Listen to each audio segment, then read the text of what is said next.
Hello people of YouTube, 'tis I once more, the Crimson Assassin, here today to give you yet another anime review. Alright, so it's definitely been a minute since I've done an anime review, and wanna know what I've been noticing lately? That there has been a severe lack of romantic comedies in this channel. And I thought to myself, well gee, usually I do romantic comedies during the month of February, but due to the fact that I was too hocked up busy with school and with some other stuff going on during that time period, I couldn't do a romance month, which I normally do. And I apologize for that. So then I went to like animes like Seraph of the End, JoJo's Bizarre Adventure, Kuroko no Basket, which, you know, they were good animes, Kuroko no Basket being a really fantastic anime, but like I mentioned before, there's been really a severe lack of romantic comedies. And after finishing JoJo's Bizarre Adventure, I thought to myself, well gee, there should be a really good romantic comedy out there for me to watch. So I scoured the internet trying to find a decent romantic comedy that has an English dubbed, and that's at least really short and really simple to watch and jump to get into. Here comes the anime I'm going to review today. D-Frag. An anime done by animation studio Brainsbase. And, yeah. So, I honestly had absolutely no expectations about this anime. The Black Critic guy did a review for this anime that I have not seen, so I can't really have a reference or anything. But what he did mention is that this anime was pretty solid. So I said, sure, why not? I'm gonna give this anime a look. So I did, and I just finished it right now after filming my reaction video to Quicksilver and the Flash Death Battle, which, if you have not seen that Death Battle reaction video, go check it out. It's a pretty solid Death Battle. Not the best, but it was solid. So yeah. So I decided to go watch D-Frag, okay? And after I just finished it today. And what are my thoughts about D-Frag? Well, let's find out. Well, the story of D-Frag basically follows Kenji Kazuma, who is this delinquent character who gets kind of sucked in to this club that he was kind of forced to join, called the Game Creation Club. And you basically follow him and his wacky adventures with this Game Creation Club, forming and establishing relationships with other characters, bonding, and some other what have you. So like I mentioned before, I honestly had no expectations about this anime. I really had no expectations. I don't know anything about it besides it's just another romantic comedy. And I love romantic comedies. Romantic comedies are my favorite. And D-Frag is really serviceable. It's really solid. And it almost pays homage to a certain anime I watched a very long time ago, and that's Baka and Test. I see so many similarities between D-Frag and Baka and Test, minus the main character and minus, you know, a lot of things. But if you really try to compare these two animes, they're pretty solid, and Baka and Test is a fantastic romantic comedy. If you have not checked out Baka and Test, go check that out. I give it a thumbs up, seal of approval. It's a fantastic anime. And D-Frag is pretty solid too. I did like D-Frag a lot. It's very entertaining and very fun to watch. So, what are its pros and what are its cons? Well, first off, one of its pros being its animation done by Brainsbase. Very solid, very colorful, very fluid, very awesome. The animation is eye candy. It's pretty solid, and the character designs for the characters is also pretty solid as well. I also like the way how they do chibi in this anime. Love chibis in anime, especially particularly in the romantic comedy. Which, wanna know what else this anime sort of reminded me of? It reminded me of the chibis that were from Heaven's Lost Property and also in Baka and Test. But more in particular, Heaven's Lost Property, which I wouldn't be surprised because like the same Kadokawa Video, you know, who did Heaven's Lost Property, did this anime, and I wasn't really surprised. There were a lot of similarities to that anime as well. And Heaven's Lost Property is also a fantastic anime. If you have not seen Heaven's Lost Property, go check it out. It's a fantastic anime. So yeah, there are a lot of good things about the animation. The animation is very solid. The comedy of the anime is very, very, very hysterical. There were a lot of moments in this anime that I really did chuckle and laugh out loud, actually. There were some pretty funny moments, particularly Kazuma's reaction to basically everything going around him. Okay, like seriously, there's gonna be some absurd situations that Kazuma, just like goes apeshit. Like, really, what the hell is that? And it's solid. I like it. The comedy is very solid, especially Kazuma's reaction to basically freaking everything. The English dubbed by Funimation itself, is great, solid, and serviceable with awesome voice acting by Tia Blunt. I don't know how to say her last name. Tia Ballard, I want to say, and Austin Tyndall.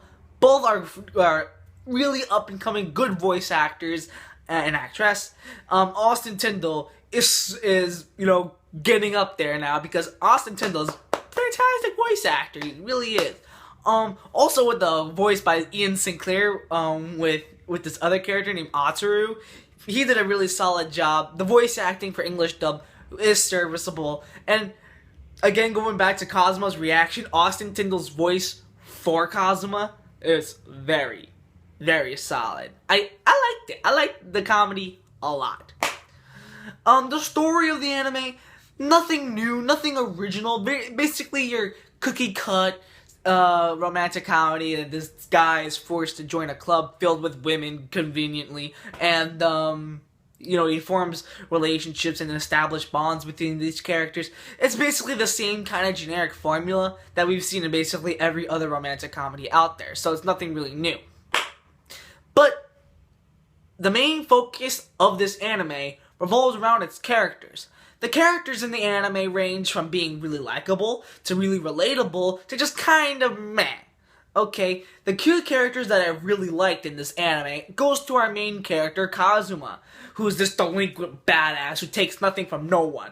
And I did like him as a character, very solid, although it's going to come into an issue later on with this anime, and yes, I do have issues with this anime, but it's going to come into an issue later revolving around this character. But let's just say I do like his character for the most part, but there's a certain element to him that I really did not like. Next, we have Toka, who is basically this brunette, busty chick that, forms a really cute and establishes a really nice bond with Kazuma. They have a really solid bond, and I do like their relationship a lot. Her and Kazuma's relationship. In fact, I do want them to be a couple. Okay, that's a pretty cute relationship right there. Very strong, and there's actually almost an entire episode dedicated to their relationship, which I found very fascinating and very enjoyable. And the comedic situation in that episode was the best one, in my opinion. Next, we have Roka, who's this very short, blonde-haired, short girl who, is also very funny. You do get a couple kicks out of her, and I really felt that Kazuma's and Roka's relationship was very platonic, as you see them have a lot of good banter between each other. It's very solid, very serviceable. Their relationship is great. I like their relationship a lot. Another character that I honestly did not really expect to like, but it was this one of the teachers that kind of looks after the club that always likes to sleep a lot. You do see her shine, and for what you actually see her, it's actually very funny. And her backstory was pretty freaking funny as well. I did like it a lot. And of course, Kazuma's reaction to that backstory, priceless. But yeah, there were a lot of good characters in this anime. Some side characters that I also did like was Kazuma's friends. This really short guy with he looks like a chibi, has cornrow, almost cornrows. You have the Haruma Kenji lookalike from School Rumble, and then you have Ataru, which is the real main standout character. He was very solid, very serviceable, and the three had a nice sort of great bond, or the four technically if you count Kazuma. I did like them a lot. So yeah, I did like this anime for the most part. Yeah. So now, this is the portion of the anime review that I discuss some of its flaws. And trust me, there are a certain amount of flaws with it, okay? Number one, it's pacing. The pacing in this anime felt dragged on, as in you're in a certain situation that will take literally almost the entire episode to finish. The last 2 episodes are basically the ones that took the icing off the cake, and plus some other moments in the anime that I won't get into. But let's just say the final 2 episodes of this anime could have been summarized in only 1 episode, but it felt too dragged on. It could have finished it very quickly had it been that it would have just been short, cut, and just like that. But no, they decided to drag it on for way too long. And it felt dragged on. Plus the pacing just did not like the pacing. Also, there's not just that moment, but there's another moment in the anime that revolves around Kazuma's sister. That scene took forever. There was also that one with the tournament. Although those scenes in the tournament were hysterical, that shit also dragged on for way too long. Okay, the pacing, very long. Very short. Not very short. Another issue with this anime that I found was Kazuma's delinquent origin. Now, they mention prevalently throughout the anime that Kazuma is this delinquent character. Yes, we get it. Kazuma's the delinquent. But actually show him be a delinquent, they mention it constantly. This guy's a delinquent. He's a delinquent. But yet you don't really see him really act like a delinquent. He kind of feels like your stereotypical kind of main character that you've seen in basically every goddamn anime out there. It's freaking annoying. Stop it. Just really show me that he's really a delinquent. Like, throughout the anime, there's only like maybe 2 instances that you kind of see a delinquent side to Kazuma, but that doesn't really cut it. And really, he just kind of feels like just another normal, plain, generic main protagonist that we've seen in basically every other anime. And it sucked. Also, the ending. What kind of fucking ending was that, man? Come on, he could have ended it in a better note than just, oh, this happened.